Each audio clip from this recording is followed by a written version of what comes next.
they are already in the smart mode and they want to attain a world-class city status by 2025.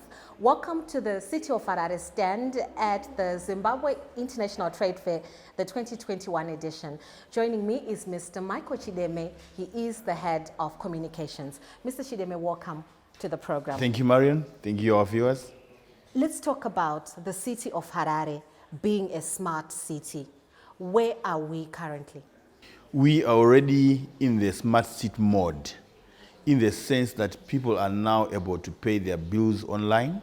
They can pay via EcoCash, via One Money, via Telecash. They can swipe their bills. They can, we are having a number of platforms that people can buy, that can pay their bills. For example, that is specifically talking about Harare City Council.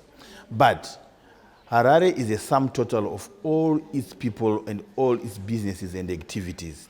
There are a lot more other smart modes that are happening in Harare. Banks have gone smart in Harare. Shops have gone smart in Harare. So when we say smart city, we are not only talking of townhouse, Rowan Martin or council district offices.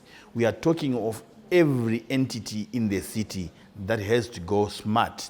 So we are encouraging all the entities in Harare to be smart, because the infrastructure for a smart city in Harare is abundant.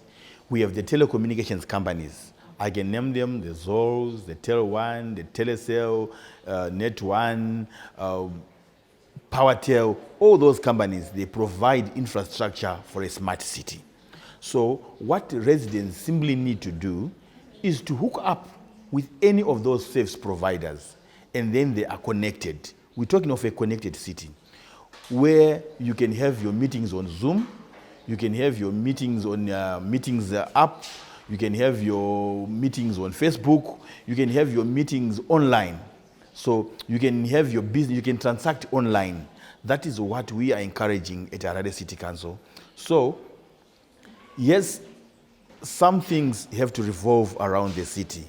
But like I said, Harare is the sum total of its people and its entities. So whatever is happening, say with Parliament of Zimbabwe, with schools in Harare, everybody has to be in that psyche for a smart city, for a world-class city. When you talk of a world-class city, for example, we're not only talking of the activities that have to come from townhouse, but activities that have to come from your house. What are you doing at your own property? What beautification programs are you carrying out? Even on your street, what activities are you doing? So all those things are the sum total of a world-class city, are the sum total of a smart city. So are you putting enough lighting at your house? Are you putting enough security at your house? What security mechanisms, the cameras that you are putting at your house? The surveillance cameras, right now as we talk, the city is instituting surveillance cameras so that we have, in terms of street surveillance, we have cameras. They can pick who stole from who did what on this street, and they can also count the traffic. They can also even count the number of people that come into the city on a daily basis. So it's all those things that are happening, but they happen say in small measures, but at the end of the day, when everybody begins to participate, then we are talking of a wider smart city for Harare. Mm-hmm. A little earlier, Mr. Chideme, we were talking about the high-rise buildings that are coming up in Harare, and you were talking about these technically as the development corridors. Yes. Tell us more about this initiative. Yes, the city has seen it fit to change local development plans for certain areas. We have about 7 corridors in Harare. I'll name just a few. Idim Nangagwa Road, formerly Enterprise, Second Street Extension, Samora Machel, Simon Mazoro there, Loma Gundi, Avondale area. Those have been designated as development corridors. What this means is their previous use, where probably they were residential, now can be converted into commercial because the CBD has expanded. And we are encouraging multi-use, so that that's why you see along 2nd Street, we are having what we showcasing here, headquarters of banks, emergence of new restaurants, hospitals, shopping malls, even along Enterprise Road, all those things are coming up. So previously, residents had to apply to the city for individual approval.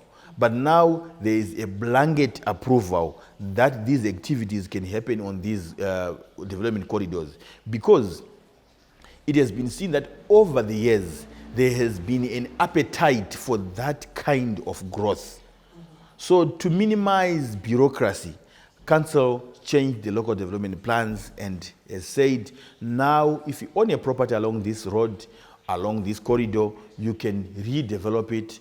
Of course, you have to bring your plans for approval, because all plans have to be approved. But now you can build high-rise, you can build a shopping mall, you can build a hospital, you can build a clinic, you can put a gymnasium, so because we want to spare development and bring services closer to the people. Then tied to that are then the smart connections in those areas. We need them to be connected to green energy, to solar, right? So that we also minimize on the use of electricity from ZESA, and then people also use solar, be on the solar grid, and then also put the connectivity issues like connect to internet. All approvals will have, when you're doing the plans, the approvals, they have to look into that. Are you connected to solar? Are you going to connect to solar? Are you going to connect to internet? Are you going to put ramps for people with disability? So that the connected city, the inclusive city, has to speak to everybody.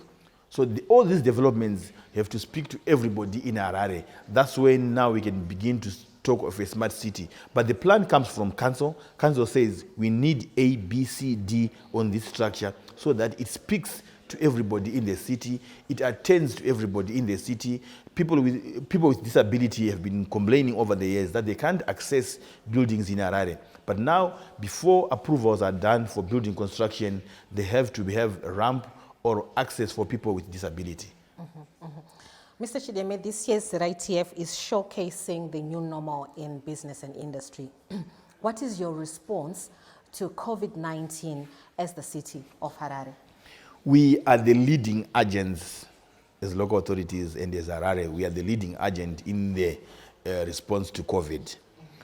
We are glad to say the first vaccination for COVID-19 was done at a council clinic at Wilkins, and it was done on Vice President and Minister of Health and Child Care, Dr. Chwenga. So we took the lead, and we're still taking the lead, and our response teams to COVID have been covering distances or areas outside the boundaries of Harare. They have been as far as Kadoma, Chegutu, Bindura, Marondera, the rural areas around Harare, attending to COVID-19. So we are the leading agent in COVID response. And as you can see, or as has been evidenced even elsewhere, councils are the leading agents. In Harare, we are the leading agent. And in conclusion, Mr. Chideme, are we still on track to attaining a world-class city status by 2025? Yes, we are very much on track, in the sense that being on track, let's not look at townhouse as being on track. What are we doing as the residents of Harare? Because I say the Harare is the sum total of all its people. What you are doing at your house, what is it contributing to a world-class city?